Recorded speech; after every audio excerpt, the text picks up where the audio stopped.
This time on Video Game Tango, we've got Bobby Kotick in the news again. Then we discuss Activision Blizzard's latest acquisition, Overwatch 2, World of Warcraft Dragonflight, a few notable and upcoming games curated by Nick, and a few game announcements brought to you by Josh. Tally-ho, listeners. Nick here, and I have arrived. I'm Josh, and I want the record to show that Raft is not a libertarian's wet dream. That's Shia LaBeouf.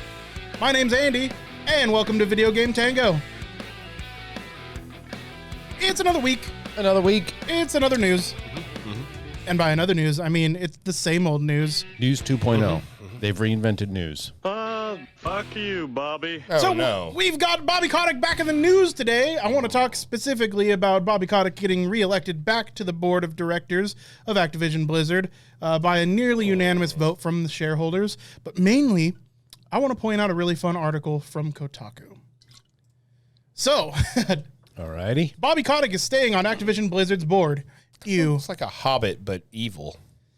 So, as of the printing of this article, just yesterday, Activision Blizzard shareholders voted to approve a report looking into the company's anti-harassment efforts.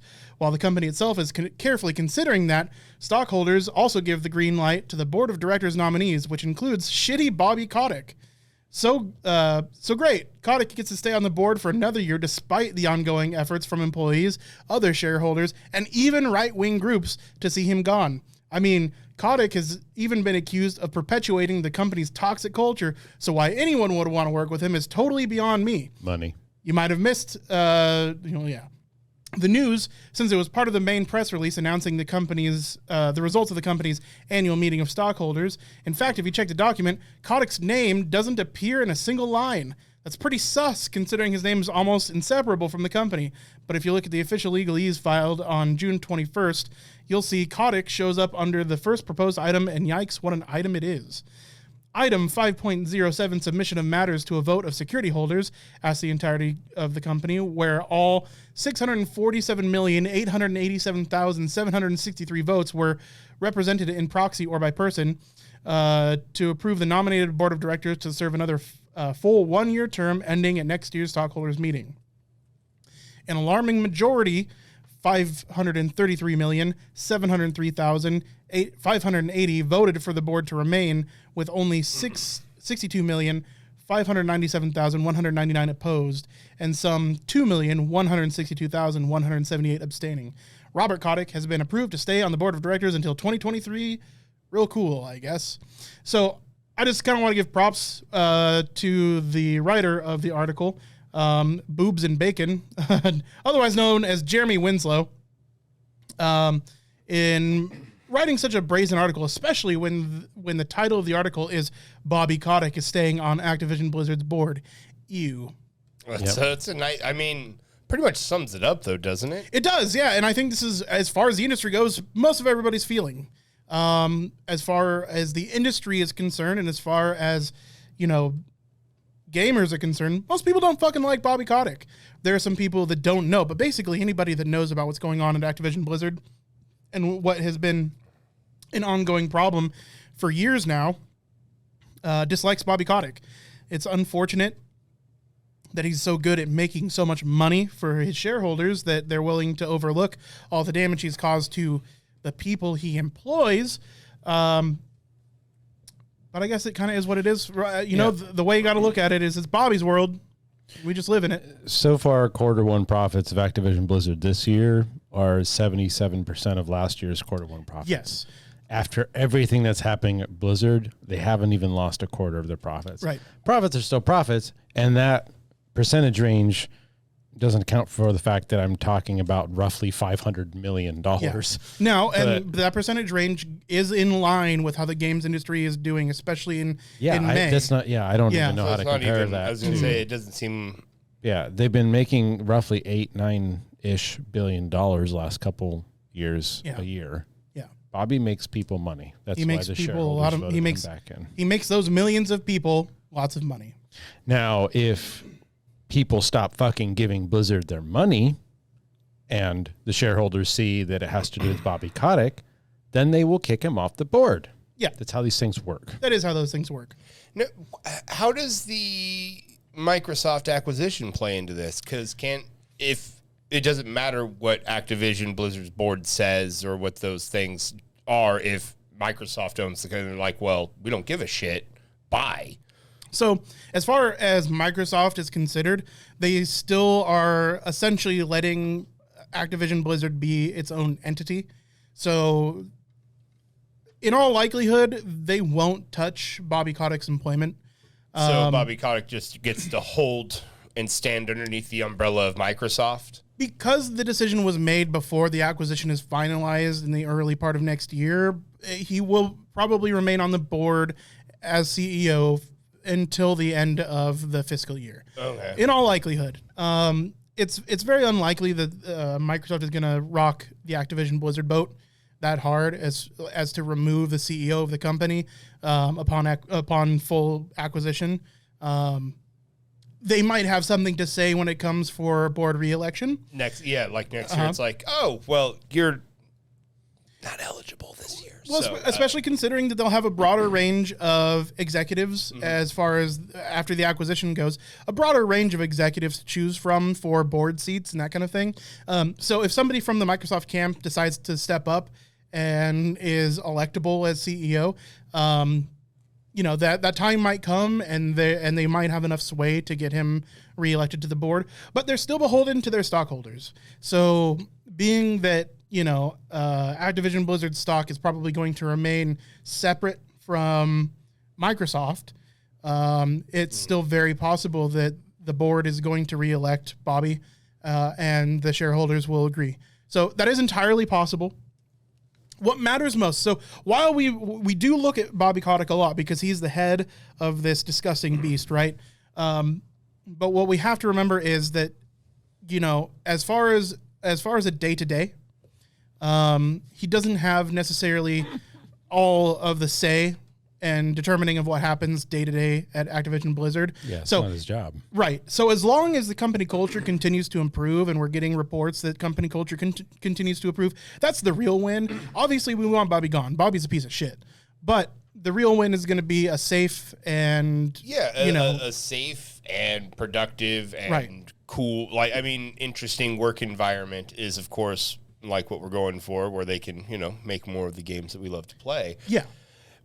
But a lot of times, like the article said, he's perpetrated that toxic work behavior, it's happened under his watch. It's happened under his watch.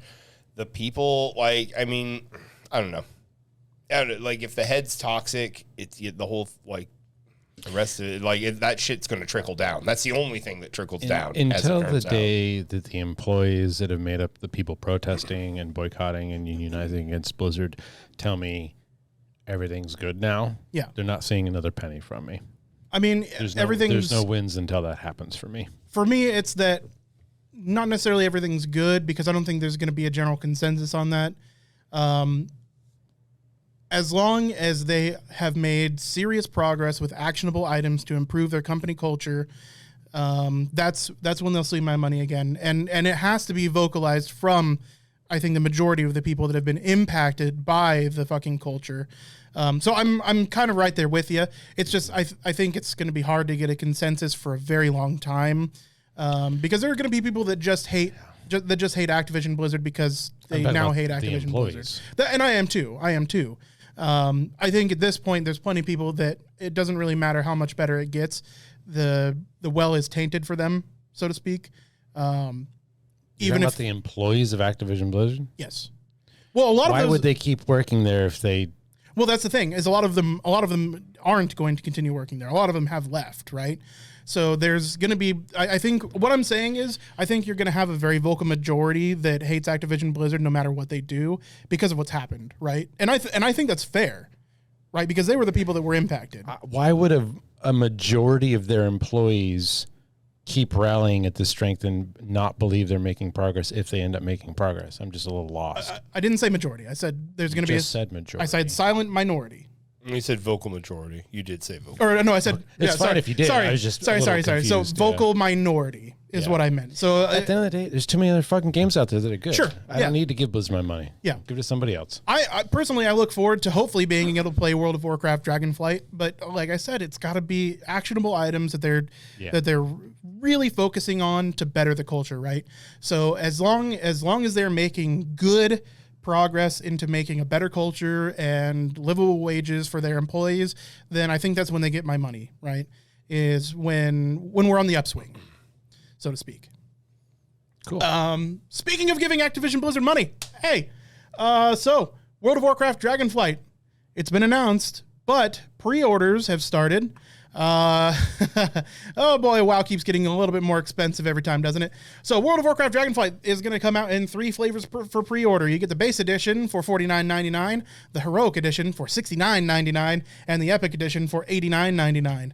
The heroic and epic edition give you different in-game fun stuff, I guess, including a set of really shitty wings that you can use for transmog. Not much to speak of there as far as the pricing. That it's kind of similar to what we got with Shadowlands. As far as these are $20 skins, effectively, yeah. So for we see a difference of 3 items between the base edition and heroic edition.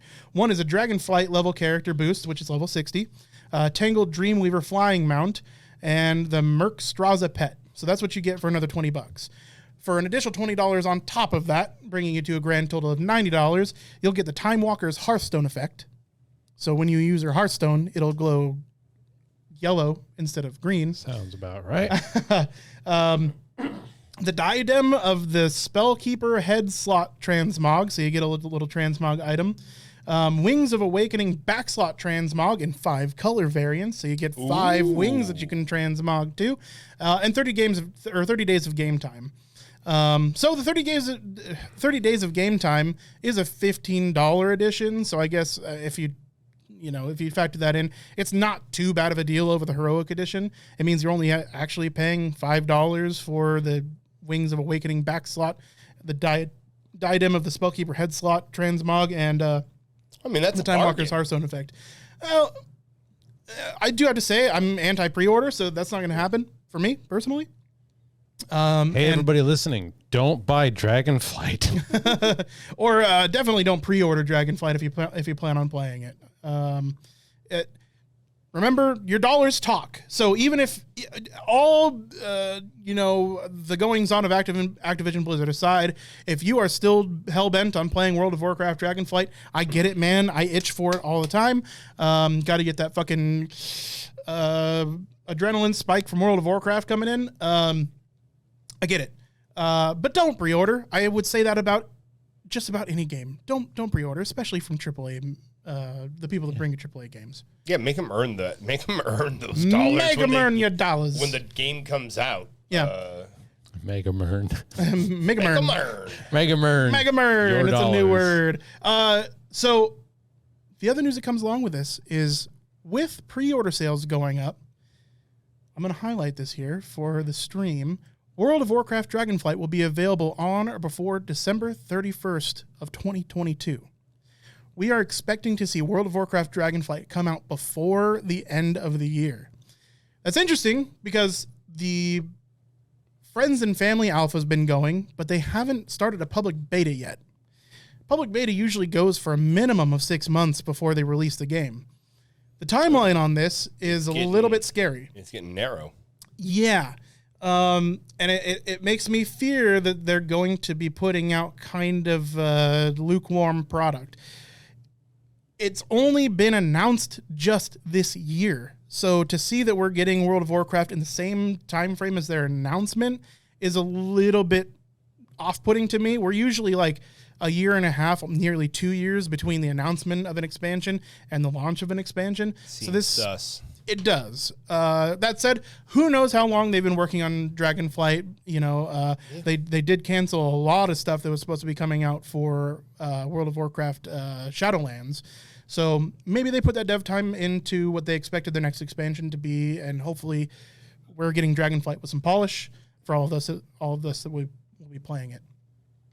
On the news of Dragonflight, The studio behind Spellbreak and a few small titles such as World Zombination, Streamlined, and Stream Legends, Proletariat Inc. have been acquired by Activision Blizzard. The studio will be dedicated to helping develop World of Warcraft Dragonflight, the upcoming expansion set to be released by the end of the year 2022.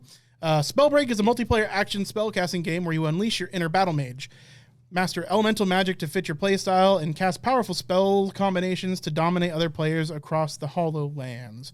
So this kind of acquisition is like weirdly timed, but I guess Activision Blizzard has now acquired the folks that brought you Spellbreak. Spellbreak being kind of a cool little battle royale. It was a free-to-play battle royale. It was quite a bit of fun. Yeah, I liked it. I didn't play a lot because at the time I was actually doing Apex. So Apex was kind of my main for that time period. But it was a lot of fun. Its spell combat was, I mean, even if you took it out of the format of a battle royale, like the size and scope of some of those spells was a blast. It was solid. It looks like a lot of fucking fun, man. Yeah, dude, super fast and really skill-based. So more as important as your accuracy and aiming was, the movement was also crazy important. And you jumped really high, and a lot of really cool like sniper shot moments and stuff like that, area of effect spells and that kind of thing. It was a pleasant deviation from the standard battle royale that was coming out at the time. Played quite a bit of it with a few buddies, and if that is a demonstration of what Proletariat Inc. can bring to Activision Blizzard, I think that's hopefully a good sign. It's interesting that this is their main title. This is really their only like big title that released on Steam that was played by a large segment of the Battle Royale player base, and really is their first major foray into creating their own game. They had done some side projects that I mentioned earlier. They did World Zombination, Streamline, and Stream Legends.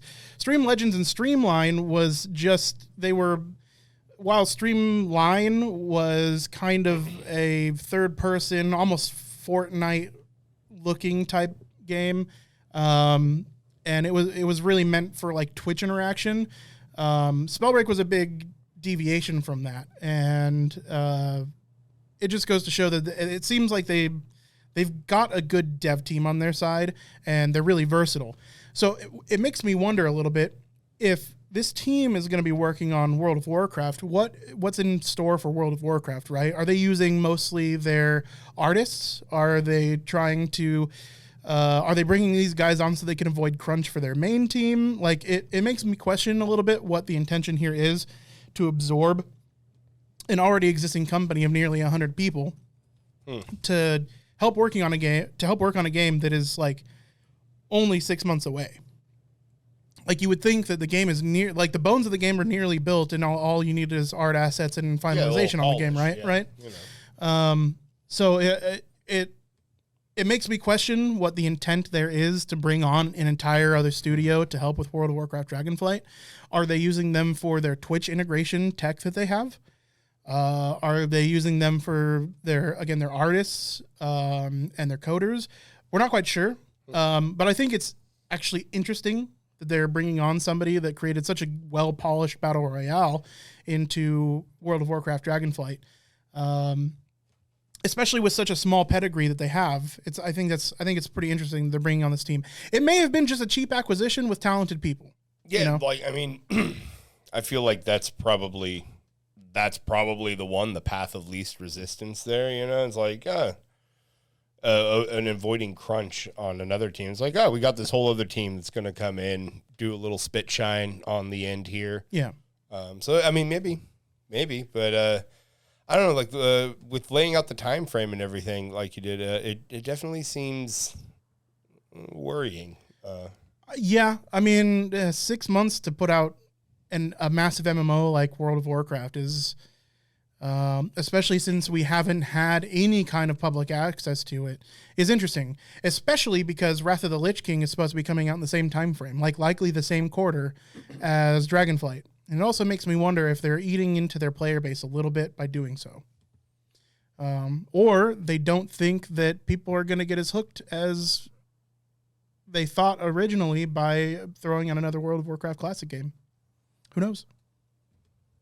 My last little bit of news is still sticking to Activision Blizzard. Okay.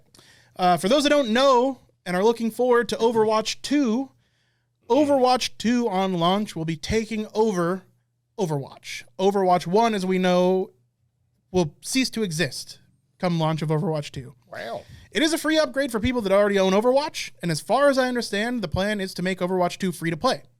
So it'll be a free upgrade for those that, purchased Overwatch 1. Your skins and everything will still maintain. So all purchased items, the things that you've earned in the game should still carry over to Overwatch 2.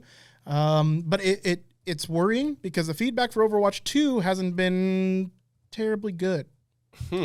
Yeah. Changing up the formula, like 5-player matches instead of 6. It's interesting. Oh. Yeah. It definitely changes the dynamic a lot. Yeah. Right? Like maybe instead of 2 tanks, you're only going to get 1. Yeah. Yeah. I don't know. Yeah. Okay. Sure. But I liked, that was one of my favorite things is being able to roll in with 6 homies and just, that's the biggest thing I miss from some of these battle royale games and stuff is the limited player cap. Yeah. It's only, you only get to play with 2 friends and I frequently have 3 or 4 people I'd like to play with. And that's not a thing on Apex. Actually have friends. Yeah. Right. So, it's a little discouraging that it went from 5 to 6 and just in my general opinion on that, but it is definitely a gameplay, a game-changing dynamic there, getting 1 less person. Yeah, it changes the dynamic of the game, Yeah, and it hasn't been terribly well received so far. So it's going to be interesting to see what happens when Overwatch 2 takes over Overwatch. And the fact that you can't go back and play Overwatch 1 seems a little bit weird to me. Well, there's not really much point in that, right? I guess in going back to Overwatch 1? Yeah, I guess if they were keeping things the same, it would just be, I guess. Right, but things are changing. Yeah, things are changing. What happens if you don't like the changes brought over into Overwatch 2? You can't go back to the original. Too bad. Yep, pretty much. Overwatch too bad, motherfucker. Yeah. Welcome to Blizzard games. Yeah. Also, coincidentally, we were talking about Spellbreak earlier. Spellbreak is planned to be shut down in 2023, and I'm wondering if that has a little bit to do with the Blizzard acquisition as well. Well, yeah, they're not going to be working on the game. Right. Yeah. I don't know when the last time the game got an update or how big the active player base currently is on Spellbreak. Last year before that? I think it's been about 2 years, yeah. Yeah. So I don't know how big the player base remains today. That could be why, right? Like the plans to bring down servers might have been already in. There's 100 people here. We need jobs, baby. Got families to feed. So yeah, get in while if Blizzard doesn't see money in Spellbreak, they're just going to can it. Yeah, for sure. Unless it was already planned to be canned before the acquisition. It's probably also very possible. Just 1.5 million battle royales.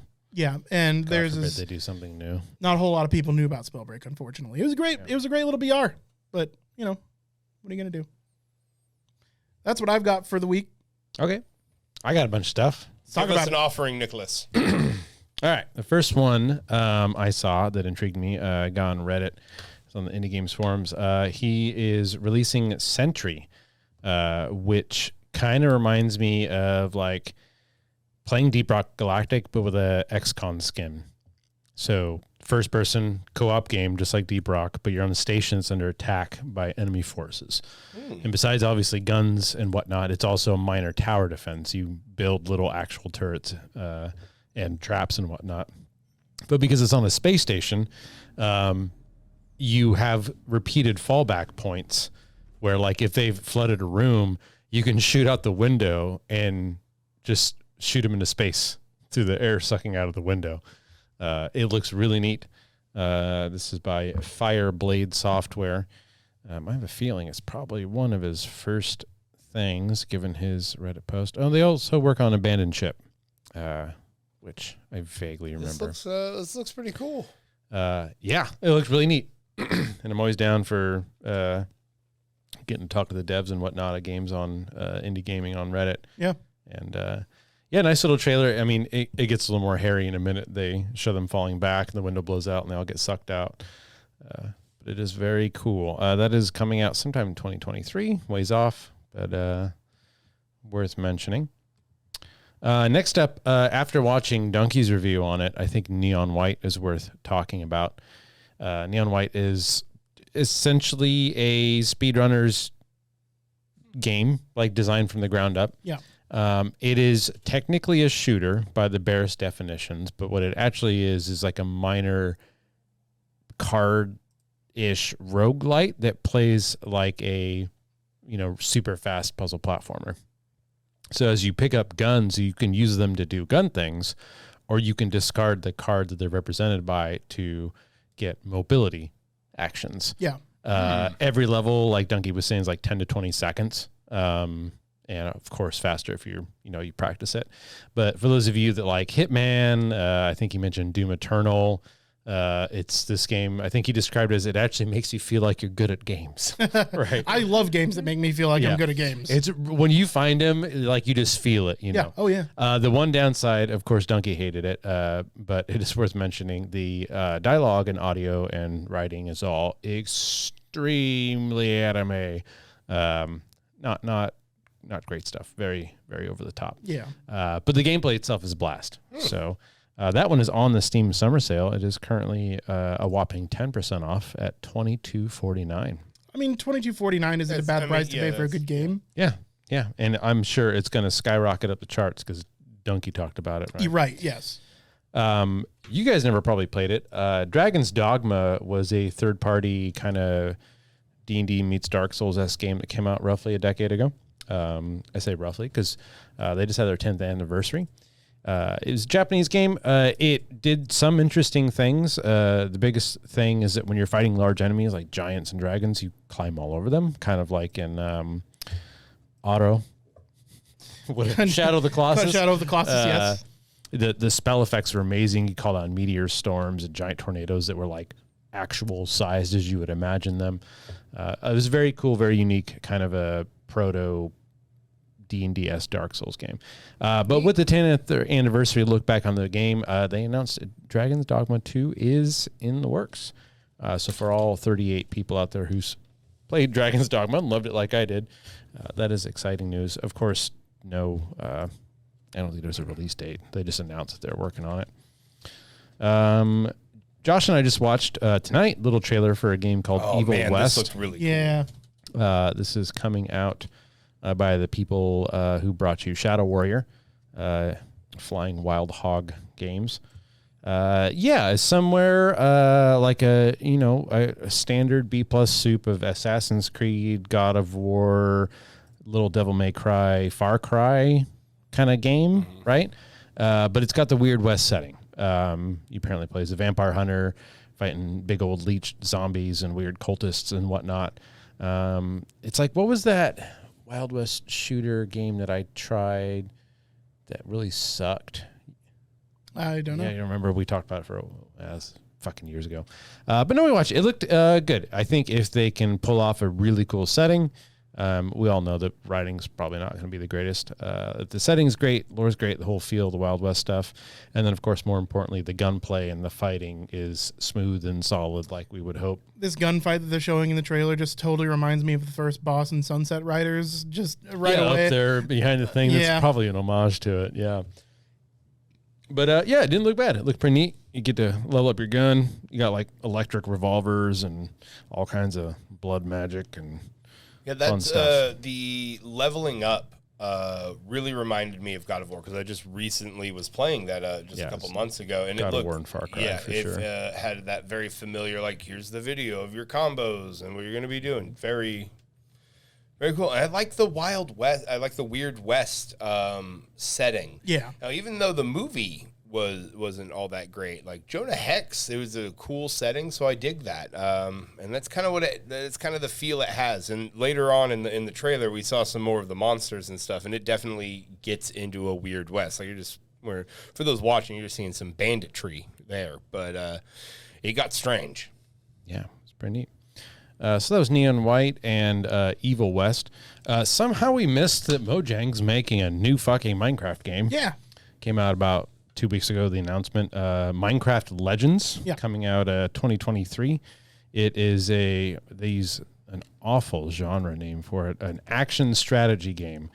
If I cut back to the gameplay, it looks like Minecraft, third person. There's, of course, base building. You're fighting the evil pigmen. Yeah. Yeah, I mean, I played Minecraft Dungeons. Wasn't bad. It was a lot kind of like the Lego games. Mm-hmm. A little bit surprising hard. I thought they would have gone a little bit easier for the kids game. I didn't play Dungeons, but that's what I heard.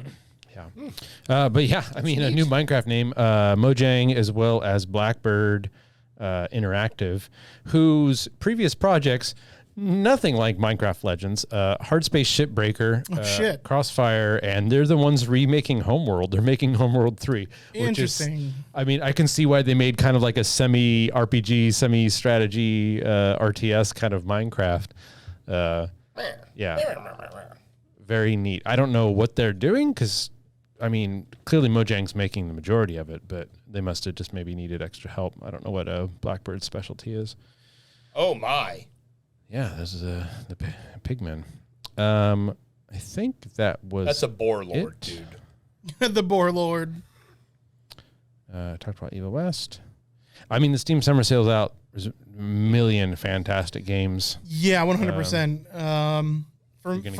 For me, I had a hard time nailing down what games that I want to buy this summer sale. Choice. Yeah, it's burden of choice. It's because yes, there's like 50 games that I want to buy, but which one? Like, how am I going to allocate my money? How much am I going to spend this summer? Mm-hmm. Unfortunately, we only have until the 7th to decide. It's a little bit over a week from now. The Steam Summer Sale runs until July 7th. So I have an offering as well from the Steam Summer Sale. Mine is Raft. It is really? Yes. Yeah. My offering is Raft. It is on. I thought that was a spider that rolled across you. It's on sale for $19.99. And I watched a few trailers of it today, and it seems very fun. You wake up, you're on a raft. All that separates you from certain death is your plastic fishing hook. And your goal is to get resources that are zipping by. Look, there we go. There's one. For those watching, you can see they're grabbing shells. Look at the resource right there. Yep. Look, dear listeners. Resources. But yeah, and then you're crafting weapons, you're expanding your raft, so you can take your little crappy raft and turn it into a libertarian's wet dream. It'll be your own ocean world out there. You got to defend it from sharks. God, I hate everything that you just said. Yeah, that is not the way to pitch this game. It's a libertarian's wet dream, and it's like ocean world. Like I just, or you can do something better. I don't like. I mean, that's immediately what I thought of. Better than the libertarian's wet dream. Libertarians are gonna love this. No. It seems like a lot of fun. It's a very Waterworld-esque kind of an area because there's only certain areas that are above ocean, and then you have to dive to find more stuff. It seems really cool, and at $20, it's not too bad. Well, have you played a survival game since you joined the PC gang? I mean, I did a little bit of No Man's Sky. And it didn't quite pop for me, if I'm being honest. That's fair. This is a survival crafter instead of a bare bones survival game. Yeah, and I mean Valheim, I guess a little bit. I was in Valheim some. Yep. It's a survival crafting game. Yeah, for sure. In the same kind of vein, or sort of V Rising, I'm very interested in playing that, but that has more other things going for it, I suppose.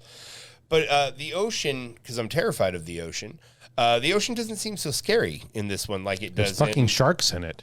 Yeah, but it's not like this. Like but it's not the real one. It's not like that ocean game you showed me with this. Subnautica? Oh, my God, God, dude. Yeah. That's terrifying. Gotta play, man. It's a fantastic game. So that looked really cool. I thought it was fun. And it's co-op, so you get to play with friends if you want to. Yeah. The final update? That's why it's in the news. Yep. What? So it's their final update, Oh, and it's that's their why. final Yeah, update. that's why you're seeing it in the news cycle. Yeah, So the Raft came out in 2018. 4 years ago. Yeah. But they've been slowly working on it. Yeah, for sure. It's this been whole early time. access for a long time too. And it's definitely hitting the news cycle because the streamers are playing it. Asmongold played it today Yeah, I know this on got stream with multiplayer. McConnell, and that exploded. That fucking exploded. Yeah. Anything else, Josh? I do. I have one more offering. It's called Blanc. Now, actually, this one I believe was featured in the Nintendo Nintendo Direct Mini. Now, it is going to be available on PC for Steam and Epic Games. It's a monochromatic co-op adventure. It follows a little wolf cub.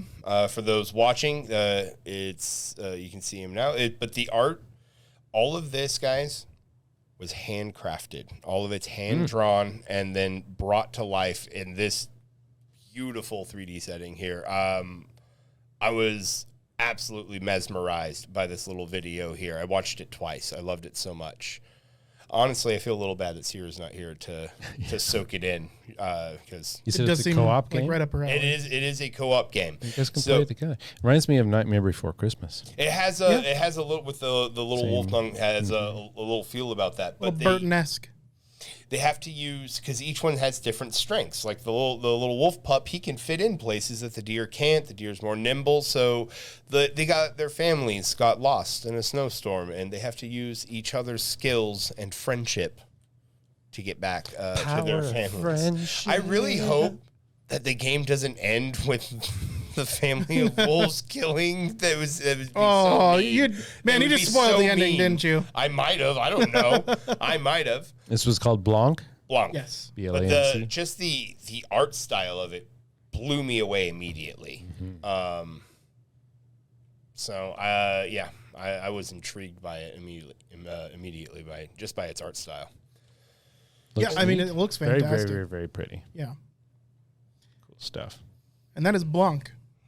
Now, that came from Nintendo Direct, and you may be thinking, why aren't they talking about Nintendo Direct? Well, it was a mini one, and we will probably bring that to you next week. And also from the Nintendo Direct, a rumor has it, Metroid Prime is getting getting a remaster. I mean, guys, here's something that's going to make you feel terrifyingly old. 2006. 2002. It's its 20th anniversary this year. Yeah, that sounds right.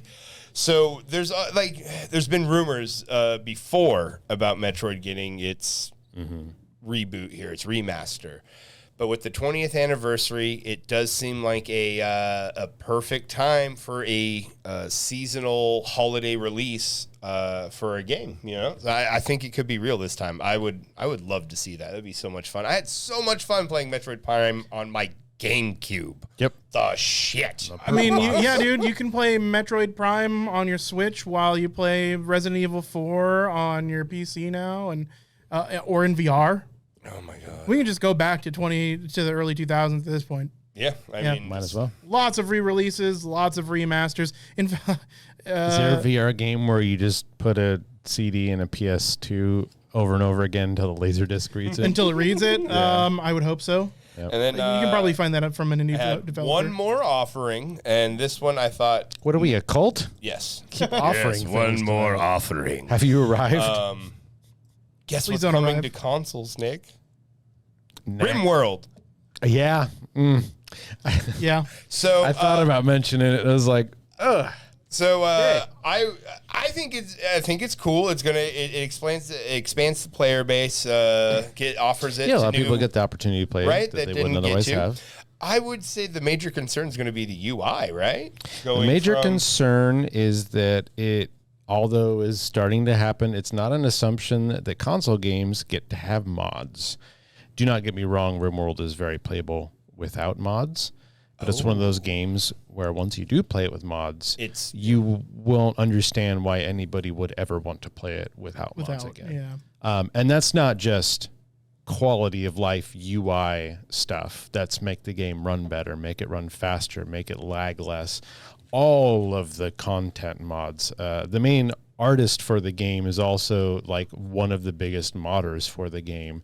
Every sci-fi property you can think of, from Mass Effect to the original Star Wars series, are all modded in to this game. I mean, there's D&D wizards, there's full Roman era mods, there's, tech beyond your wildest dreams, full gene editing, creating your own creatures, Maybe I should just buy this game. Rimworld, if you like it at all, you're going to like it. And then it's such a worthy purchase. I don't know if you could reasonably get through all the worth to play mods in that game under 1,000 hours of gameplay. Damn. So great that it's coming to console, because the base game is a really neat experience. It's like a usable Dwarf Fortress, right? Which is also coming out soon. Usable Dwarf Fortress? They're putting it on Steam with graphics, and there's going to be some updates to the game. It's been on work for a couple of years now, and we're getting close, and I'll bring it up later when it's closer. But that said, at Rimworld, it has there's a lot of frustrations with it when they're using the base vanilla one. So hopefully the console people get some kind of mod marketplace. Hopefully. What we've seen in recent years is there is the infrastructure for it. So Skyrim has it. Yeah. I think Fallout 70, not Fallout 76. 4. One of the Fallouts? Yeah, one of the Fallouts. Is there mods for GTA 5 on the console? I don't think so. No. Okay. We'll see. Your game is going to live on if you allow it to be moddable. But one of the things that Stardew is getting another update. It's getting what isn't going to be a major content update.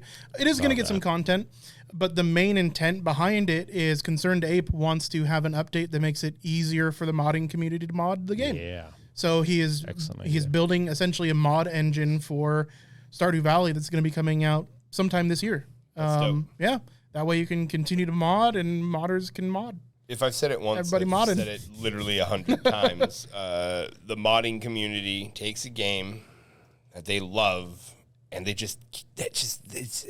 add to it. It becomes a passion project. Or they subtract from it. Sometimes and Yeah. they're taking away the bad things, right? Yeah. But it's I don't understand why people are so against it sometimes. But Yeah. I guess we do. Money. Money. But so that kind of stretches on my stuff there. But yeah. Well, I think we end on money, gentlemen. Mm-hmm. Speaking of money, head on over to videogametango.com. Check out our merch store. Send us a voicemail. Send us a voicemail. I want a voicemail so bad. But also, links to everything and the article that I'm going to be drafting up here soon is going to be on the blog, same time that the podcast comes out. So check out the blog at videogametango.com. Tell you what, blog time, before same blog we end, I will say right now, as long as it falls under Twitch TOS, if you send a voicemail asking me to wear whatever you want, I will find a way to make it happen. And we may play it on the podcast. Exactly. Yeah. So make sure you leave us a voicemail at videogametango.com. Check out the blog. Buy the merch. Buy the merch.